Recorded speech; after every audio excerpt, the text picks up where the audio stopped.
हर खबर पर होगी आपकी पकड़। डाउनलोड कीजिए एबीपी लाइव ऐप। जी रोमाना, इन सब सवालों के जवाब देने के लिए मेरे साथ खुद मुंबई पुलिस कमिश्नर परमबीर सिंह साहब हैं। सर, सबसे पहले तो एबीपी न्यूज में आपका स्वागत है। सबसे पहला सवाल यही कि 3.5 महीने हो गए सुशांत की मृत्यु को, कई आरोप लगे, कई तरह के आप पर सवाल खड़े किए गए। अब एम्स की रिपोर्ट से इन सवालों के जवाब कहीं ना कहीं मिल रहे हैं। इस पर पहले आपकी प्रतिक्रिया जानना चाहूंगा। हम तो हमेशा यही मेंटेन करते रहे कि मुंबई पुलिस का एक इन्वेस्टिगेशन था, एक प्रोफेशनल इन्वेस्टिगेशन था। एक अननेचुरल डेथ में एक एडीआर का केस इन्वेस्टिगेट किया जा रहा था। हमने करीब 60-65 दिन केस को जब तक इन्वेस्टिगेट किया था, उसमें हमने दूसरे ही दिन मौत हुई थी। 14 तारीख को श्री राजपूत की, 16 तारीख को सुशांत के पिता, उनकी 3 बहन, उनके ब्रदर इन लॉ का स्टेटमेंट रिकॉर्ड किया था और स्टेटमेंट में उन्होंने कहा था कि सुसाइड है, उसके लिए कोई रिस्पॉन्सिबल नहीं है, किसी के ऊपर शक नहीं है। उसके बाद हमने उनके परिवार के सदस्यों को कई बार बुलाया स्टेटमेंट आगे रिकॉर्ड करने के लिए, वो बिल्कुल नहीं आए, उन्होंने कोऑपरेट नहीं किया इन्वेस्टिगेशन के साथ। लेकिन जब वो हमको किसी बाकी काम के लिए अप्रोच हुए, चाहे उनकी प्रॉपर्टीज विजिट करना था, चाहे फ्लैट रिलीज करना था, हमने हमेशा सहकार्य किया उनके साथ। और अचानक उसके 40-45 दिन बाद जाकर श्री राजपूत के पिता ने बिहार में एक एफआईआर दाखिल किया, लेकिन एफआईआर में भी चार्ज अबेटमेंट टू सुसाइड था। वहां भी उनका आरोप ये नहीं था कि ये एक मर्डर है, उन्होंने कहा सुसाइड है जिसके लिए कुछ लोग जवाबदार हैं। तो इस प्रकार का इन्वेस्टिगेशन चल रहा था। फिर बिहार पुलिस ने आकर हमारे एरिया में, हमारी जुरिस्डिक्शन में अथॉरिटी ना होते हुए इन्वेस्टिगेट करने की कोशिश की थी। आरोप ये लगाया गया कि हम उनके साथ कोऑपरेट नहीं कर रहे हैं। कोऑपरेट तो तब करते जब उनको ये इन्वेस्टिगेशन करने का अधिकार होता। बिना ऑथराइजेशन, कोर्ट की ऑथराइजेशन के दूसरे की जुरिस्डिक्शन में जाकर इन्वेस्टिगेट करने का अधिकार किसी को नहीं है। फिर उसके बाद प्रॉपर ऑथराइजेशन के बाद जब ऑनरेबल सुप्रीम कोर्ट ने आदेश दिया, सीबीआई को हैंड ओवर किया गया बिहार का इन्वेस्टिगेशन, तो हमने सारी एविडेंस, सारे डॉक्यूमेंट्स सीबीआई को हैंड ओवर किए, पूरा कोऑपरेट किया उनके साथ। और अचानक ये एक एजेंडा ड्रिवन इस प्रकार की खबरें छपने लग गई। ये एक मर्डर हुआ, मुंबई पुलिस मर्डर को छुपाने की कोशिश कर रही थी। और अब जानकारी ये सामने आ रही है कि social media fake accounts create किए जा रहे थे इस प्रकार का प्रोपेगेंडा चलाने के लिए, मुंबई पुलिस को बदनाम करने के लिए, हमारे इन्वेस्टिगेशन को डिस्क्रेडिट करने के लिए। और वो भी ऐसे समय पर जब मुंबई पुलिस कोविड की लड़ाई में जूझ रही है। मेरे करीब 6000 लोगों को कोविड हो चुका है मुंबई पुलिस में, 84 लोग अपनी जान खो चुके हैं। तो ऐसे समय में मेरी जब फोर्स पूरे एक युद्ध में बिजी थी, उनको डीमोरलाइज करने का जो एक कोशिश किया गया, पूरी तरह एजेंडा ड्रिवन था, वेस्टेड इंटरेस्ट थे जो इस प्रकार का कोशिश कर रहे थे। आपने कहा एजेंडा ड्रिवन था, आपने 2 एफआईआर भी लिए इस पूरे मामले में, और कहा यह भी जा रहा है, खबरें भी आ रही है कि 80,000 ऐसे अकाउंट्स आपने ढूंढ निकाले हैं जो आपके खिलाफ, मुंबई पुलिस के खिलाफ जो है इस तरह एजेंडा चला रहे थे। अब मेरा सवाल यह है कि एजेंडा किसके कहने पर? कुछ इन्वेस्टिगेशन में बात सामने आई है, ये कौन सारे लोग हैं जो इस तरह मुंबई पुलिस को बदनाम कर रहे थे? हमारे साइबर सेल ने इस प्रकार के ऑलरेडी कुछ अकाउंट्स आइडेंटिफाई कर लिए हैं। कौन यह फेक अकाउंट्स के पीछे था वो जानकारी निकाली जा रही है। फेसबुक से, ट्विटर से, इंस्टाग्राम से वो जानकारी निकाली जा रही है। और जैसे ये जानकारी होगी, जो भी इसके लिए रिस्पॉन्सिबल थे उनके विरुद्ध अवश्य कार्रवाई की जाएगी। हजारों में इस प्रकार के अकाउंट्स क्रिएट किए गए थे जिनका काम सिर्फ मुंबई पुलिस को अब्यूज करना, ट्रोल करना, डिमोरलाइज करने की कोशिश करना, पब्लिक में मुंबई पुलिस के बारे में गलत फहमी पैदा करना। और इसके पीछे जो भी इसके पीछे है उस तक हम पहुंचेंगे और अवश्य इस पर कार्रवाई की जाएगी। एजेंडा क्या इसके पीछे किसी तरह की राजनीति है? क्योंकि अब ये भी कहा जा रहा है कि बिहार चुनाव को लेकर ये सब किया गया, बिहार में इसको मुद्दा बनाना था, इसलिए ये सब किया गया। क्या इसके पीछे वेस्टेड इंटरेस्ट था, क्या इसके पीछे किसी का मोटिव था, वो अभी हमारे इन्वेस्टिगेशन में सामने आएगा। मैं अभी इस पर कमेंट करना नहीं चाहूंगा। लेकिन मीडिया का भी एक सेक्शन ऐसा था कि जो कि पूरा एक एजेंडा ड्रिवन झूठ फैला रहा था, हमारे इन्वेस्टिगेशन को बदनाम करने की कोशिश कर रहा था, अपना बोगस इन्वेस्टिगेशन कर रहे थे। हमारा इन्वेस्टिगेशन एक प्रोफेशनल इन्वेस्टिगेशन था। और जब हमसे सुप्रीम कोर्ट ने प्रोग्रेस रिपोर्ट मांगी तो हमने एक सील्ड एनवेलप में एक progress report honourable supreme court को दी थी। ये जो प्रोग्रेस रिपोर्ट है ये कॉन्फिडेंशियल रिपोर्ट थी। पूरे इस राज्य में 5 लोगों से अधिक लोगों ने ये रिपोर्ट नहीं देखी थी और एक ऑनरेबल सुप्रीम कोर्ट के जस्टिस हैं, उन्होंने ये रिपोर्ट देखी सील्ड एनवेलप में। उन्होंने कहा कि उनको कोई गलती मुंबई पुलिस के इन्वेस्टिगेशन में नहीं लगी। उन्होंने सेटिस्फेक्शन एक्सप्रेस किया और उन्होंने ऐसा आदेश दिया कि मुंबई पुलिस अपना एडीआर का इन्वेस्टिगेशन करती रहेगी और बिहार का एफआईआर उन्होंने सीबीआई को ट्रांसफर कर दिया। लेकिन ये आदेश अवश्य दिया कि लेकिन अगर इन्वेस्टिगेशन के दौरान मुंबई पुलिस कोई एफआईआर दाखिल करती है बाद में तो एफआईआर सीबीआई को दाखिल किया जाएगा। बट मुंबई पुलिस के इन्वेस्टिगेशन पे पूरा सेटिस्फेक्शन दिखाया था ऑनरेबल सुप्रीम कोर्ट ने। उसके बावजूद किसी भी व्यक्ति ने हमारे इन्वेस्टिगेशन की जानकारी थी, ना हमारा जो प्रोग्रेस रिपोर्ट है किसी ने नहीं देखा था। बड़े बड़े वकीलों ने मैं आकर भी चैनल्स के ऊपर हमारे इन्वेस्टिगेशन को क्रिटिसाइज किया। मैंने पूछा उनसे किस बेसिस पे कि आपने हमारी प्रोग्रेस रिपोर्ट देखी है, आपको हमारे इन्वेस्टिगेशन की जानकारी है? उन्होंने कहा नहीं, हमको ऐसी जानकारी तो एंकर से प्राप्त हुई थी। और एंकर्स को मैं चैलेंज करता हूं, किसी भी व्यक्ति को जानकारी हो कि हमारी इन्वेस्टिगेशन में आज तक क्या हुआ है, हमारी प्रोग्रेस रिपोर्ट में क्या क्या था, मैं चैलेंज करता हूं भी कोई चैनल हमको दिखा दे।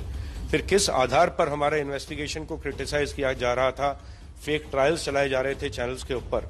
बहुत ही एक मोटिवेटेड कैंपेन था एंड हमारे कुछ रिटायर्ड वरिष्ठ अधिकारियों ने ऑनरेबल हाई कोर्ट को मूव किया है पीआईएल में कि जो इस प्रकार का एक एजेंडा ड्रिवन कुछ channels agenda driven fake coverage कर रहे थे, डिमोरलाइज कर रहे थे, मुंबई पुलिस को मलाइन कर रहे थे, उसमें उन्होंने डायरेक्शन मांगी है, कार्रवाई मांगी है और मुझे विश्वास है कि ऑनरेबल हाई कोर्ट इसमें अवश्य ही कोई निर्देश देगी।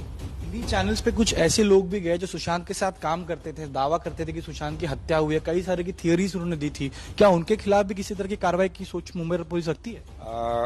फेक एविडेंस देना एक अवश्य एक गुनाह है, फेक एविडेंस क्रिएट करना गुनाह है, लेकिन वो हमारे इन्वेस्टिगेशन के दौरान या कोर्ट में जाकर किसी चैनल पर जाकर कुछ भी बोल देना, झूठे क्लेम्स करना, झूठ फैलाना, ये एक मॉरल इशू है। ये बोलते हैं, एक तरफ चैनल्स बोलते हैं कि उनको जो रेगुलेशन खुद करना चाहिए, खुद रिस्पॉन्सिबल जर्नलिज्म करना चाहिए, लेकिन इस प्रकार का irresponsible journalism, agenda driven vested interest द्वारा जो एक जर्नलिज्म किया गया, कवरेज किया गया, उसमें मुझे विश्वास है कि हाईकोर्ट अवश्य ही उस पर क्रैकडाउन करेगी और अवश्य ही कुछ निर्देश इस बारे में देगी। अभी कुछ ऐसे लोग हैं जो 302 की तरफ बात कर रहे हैं कि अभी भी हत्या है, सीबीआई ने सारी चीजें रूल आउट नहीं किया, सीबीआई अपना प्रोफेशनल इन्वेस्टिगेशन आगे कर ही रही है, लेकिन सवाल ये भी उठा रहे हैं कि मुंबई पुलिस ड्रग्स एंगल में क्यों नहीं की, जो एनसीबी अब इतने सारे मामले बाहर ला रही। देखिए, ये तो मैंने जो अब तक मेरी जानकारी है, एनसीबी ने भी ऐसा कहा है कि जो ड्रग्स का जो केस कर रहे हैं उसका रिलेशन कुछ सुशांत सिंह राजपूत के केस से नहीं है, ऐसा जहां तक मेरी जानकारी है। सीबीआई के पास सारे फैक्ट्स हैं, सीबीआई भी एग्जामिन कर सकती है। हमारे पास भी 1-2 ऐसे बयान आए थे कि वो ड्रग कंज्यूम करते थे, लेकिन ड्रग कंज्यूम करना क्या उनका कॉज ऑफ डेथ था, ये एक सब्जेक्ट इन्वेस्टिगेशन का था, हमारा ऑनगोइंग इन्वेस्टिगेशन था। हम इसके अलावा ड्रग पेडलिंग होती है, हमारा एंटी नार्कोटिक सेल है, वो पूरा हमेशा कोऑर्डिनेट करके बाकी एजेंसीज के साथ मिलकर कार्रवाई करता रहता है और उनको ये कार्रवाई आगे बढ़ती रहेगी। ये कोई ड्रग्स के खिलाफ जो हमारी लड़ाई है बंद नहीं हो जाती, इट्स एन ऑनगोइंग फाइट। आपने 40-45 दिन तक आपने कई सारे लोगों को इन्वेस्टिगेशन के लिए बुलाया था। बाद में ये कहा गया कि कहीं ना कहीं मुंबई पुलिस कुछ चीजें छुपाने के लिए इस तरह नेपोटिज्म, बॉलीवुड की प्रोफेशनल राइवलरी सामने ला रही है। आपकी जांच उस दिशा में जा रही थी, अभी भी आपका इन्वेस्टिगेशन पूरी तरह से रुका नहीं है, एडीआर आपका अभी भी इंक्वायरी आप कभी भी कर सकते हैं। उसमें क्या आया था और वो जो आरोप लग रहे थे कि आप दिशा भटकाने का काम कर रहे हैं, सही दिशा में आपकी जांच नहीं हो रही है, उस पर क्या कहें? मैं फिर वही कहूंगा, हमारा जो इन्वेस्टिगेशन था उसकी हमने progress report, status report honourable supreme court को दी थी। टोटल 56 हमने विटनेसेस को एग्जामिन किया था, उसमें से 5 विटनेसेस, सिर्फ 5 विटनेसेस 56 में से फिल्म इंडस्ट्री से संबंधित थे और उनका भी कुछ ना कुछ, जहां कुछ इस प्रकार का एंगल आया था, जैसे कि किसी ने कहा था कि सुशांत सिंह राजपूत प्रवीण वाबी की तरह कि उनके ऊपर घटना हो सकती है, मतलब कि सुसाइड कर सकते हैं, इस प्रकार का कुछ ट्वीट हुआ था। फिर श्री शेखर क्या नाम है उनका, शेखर सुमर नहीं, फिल्म प्रोड्यूसर है जो इनके साथ पानी पिक्चर कर, शेखर कपूर, हाँ, उन्होंने भी कुछ ट्वीट किया था इसके बारे में, इनके ऊपर किस प्रकार का प्रेशर था और किस प्रकार से उनका करियर अफेक्ट हुआ था, तो उनको भी एग्जामिन करना आवश्यक था। उनके बारे में कुछ फेक न्यूज फैलाई गई थी श्री सुशांत सिंह राजपूत के बारे में, उनकी मौत को दिशा सालियन की मौत से लिंक करने की कोशिश की गई थी, जिससे वो डिस्टर्ब हुए थे। जब इस प्रकार की जानकारी आई तो कुछ फिल्म जर्नलिस्ट को एग्जामिन करना आवश्यक था। तो बिल्कुल एक फोकस्ड और एक प्रिसाइज इन्वेस्टिगेशन, एक प्रोफेशनल इन्वेस्टिगेशन था, और ऐसी ऑब्जर्वेशन ऑनरेबल सुप्रीम कोर्ट से भी आई थी। आप लगातार जो इन्वेस्टिगेशन कर रहे थे, सुशांत का परिवार कहता है कि मुंबई पुलिस ने हमारी बात सुनी ही नहीं, या हम मुंबई पुलिस के पास गए तो जो हमें कहना था वो हमारी बात सामने रखी नहीं गई, या लेने के लिए मुंबई पुलिस तैयार नहीं थी। मेरा सवाल यही है आपसे, नेपोटिज्म की आप बात करें, लेकिन जो अबेटमेंट टू सुसाइड की केस या जो आप इन्वेस्टिगेट कर रहे थे, उसमें सबसे बड़ा आधार था इन्वेस्टिगेशन का, इस नतीजे पर पहुंचने का, वो 5 डॉक्टर्स जिनसे सुशांत इलाज करा रहे थे, उनकी टेस्टिमनी में भी आपको ये बात सामने आ गई थी कि डिप्रेशन ही सुशांत की मौत की वजह है। ऐसा तो अवश्य आया था उनकी डॉक्टर्स की टेस्टिमनी में सामने कि उनको साइकेट्रिक प्रॉब्लम्स थी, बाइपोलर डिसऑर्डर था, कुछ समय से शायद मेडिसिन लेनी बंद कर दी थी मार्च ऑनवर्ड्स, उसकी वजह से उनका डिप्रेशन बढ़ गया था। और ये भी बाद में जानकारी सामने आई थी कि उनकी एक बहन ही कुछ दिल्ली के डॉक्टर की मदद से कुछ फेक प्रेस्क्रिप्शन तैयार करके, सरकारी हॉस्पिटल के फेक रिकॉर्ड्स तैयार करके उनको कुछ ड्रग देने की कोशिश की गई थी। वो भी एक एफआईआर दाखिल किया गया था, और हमने सुप्रीम कोर्ट के आदेश के हिसाब से उस एफआईआर को भी, जो कि उनकी बहनों के विरुद्ध और कुछ रिलेटिव्स के और दिल्ली के डॉक्टर के विरुद्ध है, सीबीआई को ट्रांसफर कर दिया है, और मुझे विश्वास है सीबीआई उस पर भी आगे इन्वेस्टिगेशन करेगी। तो क्या आपकी इन्वेस्टिगेशन एफआईआर कहां तक, आपका एफआईआर या आपका एडीआर जो है उसकी इन्वेस्टिगेशन आप अभी सीबीआई कर तो आपने नहीं कर रहे हैं साथ में साइमल्टेनियस, लेकिन आगे क्या होगा अगर आपको जांच आगे करनी होगी? हमने अपना इन्वेस्टिगेशन जानबूझ के एडीआर का थोड़ा हमने कोल्ड स्टोरेज में रखा था, उसको हमने पॉज बटन लगा दिया था, बिकॉज हम नहीं चाहते थे कि 2 एजेंसीज एक ही फैक्ट्स के ऊपर इन्वेस्टिगेशन करें। सो जितना सीबीआई को हमसे सहकार्य चाहिए था, जो जो एविडेंस चाहिए थी, फिजिकल एविडेंस, फॉरेंसिक एविडेंस, सब उनके साथ शेयर की गई है, एंड सीबीआई एक प्रोफेशनल इन्वेस्टिगेशन कर रही है, एंड अवश्य ही जल्दी ही फैक्ट्स के बेसिस पर नतीजे पर पहुंचेगी। बिहार वर्सेस मुंबई पुलिस का ये पूरा एक तरह से इसको रंग दिया गया था। गुप्तेश्वर पांडे ने तो एक आईपीएस अधिकारी, डीजीपी होने के बावजूद कई तरह के आरोप आपकी इन्वेस्टिगेशन पे लगा दिए थे कि मुंबई पुलिस कुछ छुपाने की कोशिश कर रही है, वो भी ऑन रिकॉर्ड आके वो कह गए। अब वो चुनाव लड़ रहे हैं, उनके बारे में आप क्या कहेंगे? उन्होंने जो इस पूरे प्रकरण में भूमिका निभाई, क्या वो कहीं ना कहीं शक आपको पैदा नहीं कर? एक आईपीएस में ब्रदर ऑफिसर के बारे में, जो मेरे से सर्विस में सीनियर है, मेरे रिस्पेक्टेड सीनियर थे सर्विस में, उनके कंडक्ट के बारे में कुछ मैं बोलना नहीं चाहूंगा, उचित नहीं होगा, ये मेरे मन को नहीं पड़ता उनके बारे में कुछ कमेंट करना। लेकिन बिहार पुलिस ने जो आके इन्वेस्टिगेशन किया, और गुप्तेश्वर पांडे तो ऑन रिकॉर्ड कर रहे थे कि आप लोग छुपा रहे हैं कुछ, तो उसके बारे में तो आप बताइए ना कि क्या कहना चाहते हैं, क्योंकि आपका इन्वेस्टिगेशन चल रहा था, उसमें किसी और राज्य की पुलिस ने आना और इस तरह हस्तक्षेप करना, ये तो गलत है। बिल्कुल, हस्तक्षेप का अधिकार दूसरे पुलिस को नहीं है हमारे इन्वेस्टिगेशन में। प्रोसीजर ये है कि 0 नंबर का एफआईआर दाखिल किया जाता है, और उसके बाद जो जुरिस्डिक्शनल पुलिस है उसको ट्रांसफर कर दिया जाता है, ये करेक्ट प्रोसीजर था। आकर बिना ऑथराइजेशन के इन्वेस्टिगेशन करना बिल्कुल उचित नहीं था, और हम पे आरोप लगाना कि हम कॉपरेट नहीं कर रहे। कॉपरेट कैसे किया जाए जब हम जुरिस्डिक्शनल पुलिस हैं, हमारा अपना इन्वेस्टिगेशन चल रहा है, वो बिना जुरिस्डिक्शन के आके इन्वेस्टिगेशन कर रहे थे। तो जितना हमारा इन्वेस्टिगेशन हुआ उसके ऊपर जो भी प्रश्न चिन्ह लगाए गए, वो सब इसके बाद चुप हो जाने चाहिए थे कि ऑनरेबल सुप्रीम कोर्ट ने कहा कि हमारे इन्वेस्टिगेशन में कोई कमी नहीं है, कोई फॉल्ट नहीं है, एंड वो हमारे इन्वेस्टिगेशन से पूरा सेटिस्फाइड थे। और जैसे ही ऑनरेबल सुप्रीम कोर्ट ने सीबीआई को बिहार का एफआईआर ट्रांसफर किया, हमने पूरा कोऑपरेट किया। आपको सीबीआई से ऐसा कोई कभी आरोप नहीं मिला कि हमने उनके इन्वेस्टिगेशन के साथ कोऑपरेट नहीं किया, हमने फुल्ली कोऑपरेट किया है। तो वो सत्यमेव जयते तक की बात करने लग गए थे जब सुप्रीम कोर्ट ने ऑर्डर दिया था। मैं इस बारे में कुछ कमेंट नहीं करना चाहूंगा, एक ब्रदर ऑफिसर के कंडक्ट के बारे में।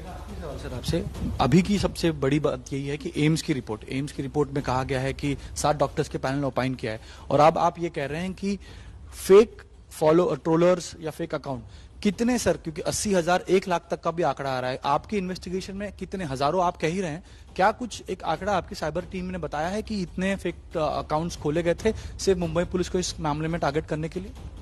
सबसे पहले तो जो एम्स की रिपोर्ट मैंने मीडिया के माध्यम से हमको जानकारी प्राप्त हुई है, ये सिर्फ कोरॉबरेट करती है जो कि हमारे कूपर हॉस्पिटल के डॉक्टर्स ने एंड हमारे फोरेंसिक एक्सपर्ट्स ने एक प्रोफेशनली एक जो रिपोर्ट सबमिट की थी पूरी एविडेंस को एग्जामिन करने के बाद, और वो जो रिपोर्ट थी हमारी जो रिपोर्ट ऑनरेबल सुप्रीम कोर्ट के सामने थी उसका हिस्सा थी।